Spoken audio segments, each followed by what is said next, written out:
Hey everybody, I'm Pastor Josh, and I'm so honored to be able to walk through these 21 days of prayer and fasting with you guys. Today is day 4 in our prayer and fasting, and as we've been seeking God together, we want to turn to something that's a little bit more deeply personal and close to home, and that is our marriages, our home life, and just our loved ones.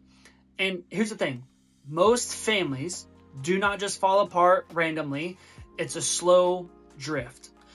It's subtle conversations, shorten calls become text messages, and then there's, maybe a day or two before you reply, and silence is what becomes the norm. And one day you just realize that it didn't happen overnight.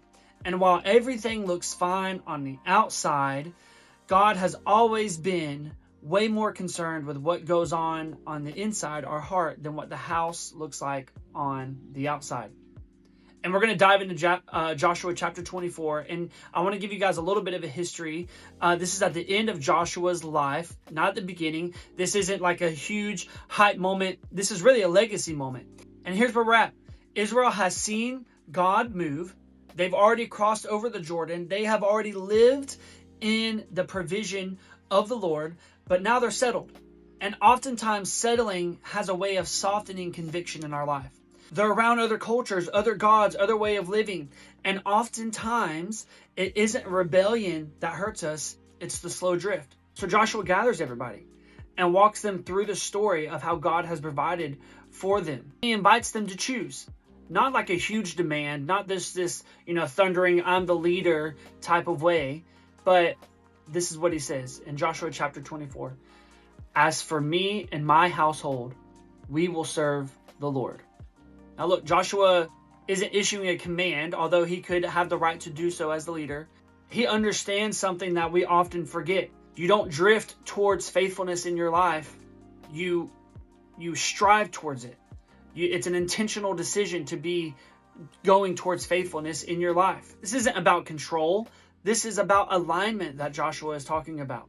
He's saying, look, I can't tell what everybody else to do. I can't decide what goes on in other people's homes. I can't decide how other people live their life. But as for me and who governs my home, I can have a say-so in that. And you know something? That tension, it still lives today.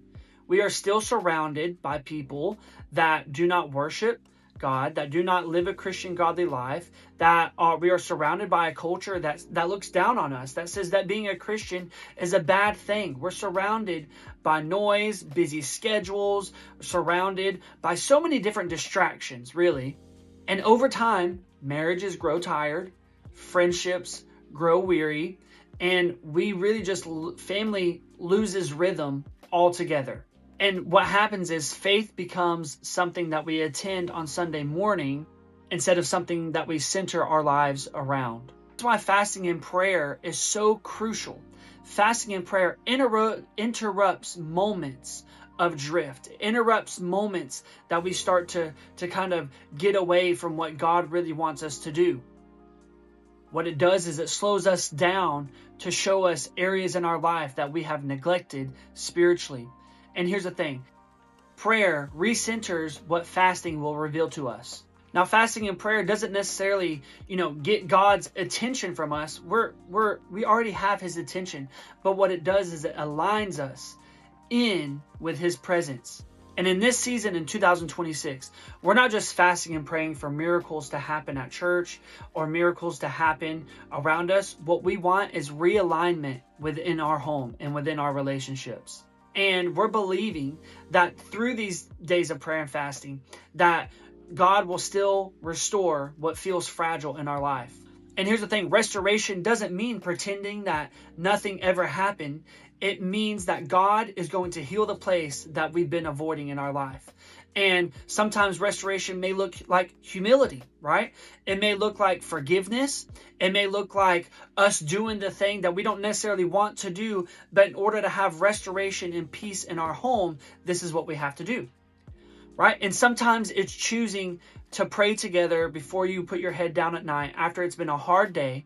The kids have been crazy. The house is a mess.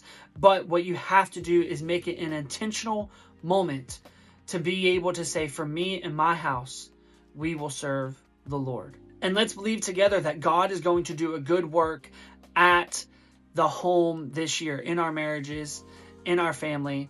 Why? Because although you cannot decide what other people do, you can say, for me and my house, we will serve the Lord. Draw that line and do not waver from that line this year. I love you guys. Thank you so much. I cannot wait to see you and what God does at the end of these 21 days of prayer and fasting. We will see you next time. God bless.